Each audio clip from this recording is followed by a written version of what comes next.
We begin with the latest from West Asia, where Donald Trump-led United States has been snubbed by a critical ally, Saudi Arabia.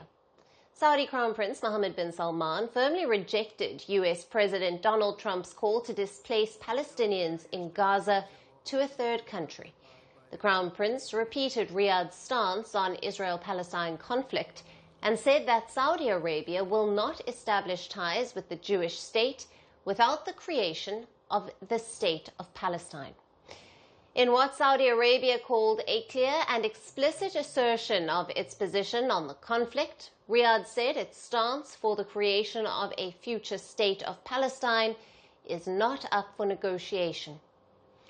The development came after Israeli Prime Minister Benjamin Netanyahu expressed optimism about establishing ties with Saudi Arabia.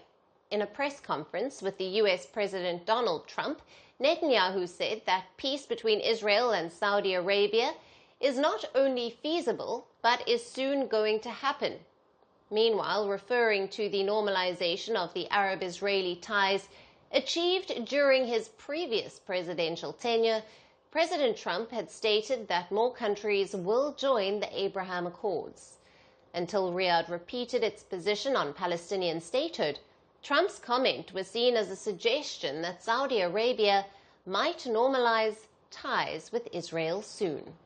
And with the historic Abraham Accord, something that was really an achievement that was, I think, going to become more and more important because we achieved the most significant Middle East peace agreements in half a century, but the Abraham Accords in particular, and I really believe that many countries will soon be joining this amazing peace and economic development transaction. It really is a big economic development transaction. I think we're going to have a lot of people signing up very quickly. In September of 2020, toward the end of President Donald Trump's first term, two Arab countries, Bahrain and the UAE, normalized ties with Israel under the Abraham Accords. Morocco and Sudan joined the pact in later months. Since the signing of the 2020 Abraham Accords, the prospect of a normalization agreement between Saudi Arabia and Israel has carried high hopes of peace in West Asia. The normalization process stumbled as war erupted in Gaza in October of 2023.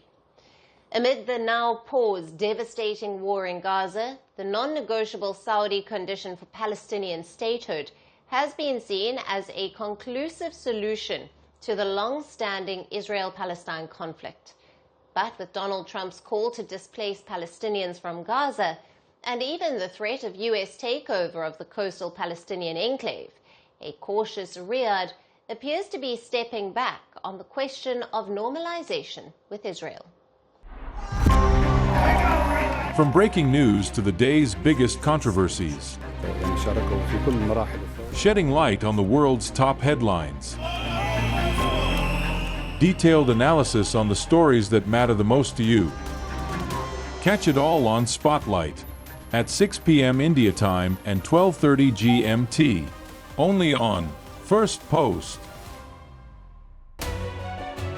We're calling the show Vantage. We hope you like what we put together for you.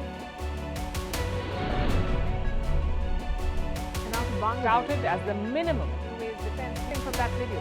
India's neighbors were the first to send the special edition of Vantage live from the White House throughout this week. Yes, Hindu Mandir we're on our way to Tel Aviv. Team measure, but it's also the perfect way to drive.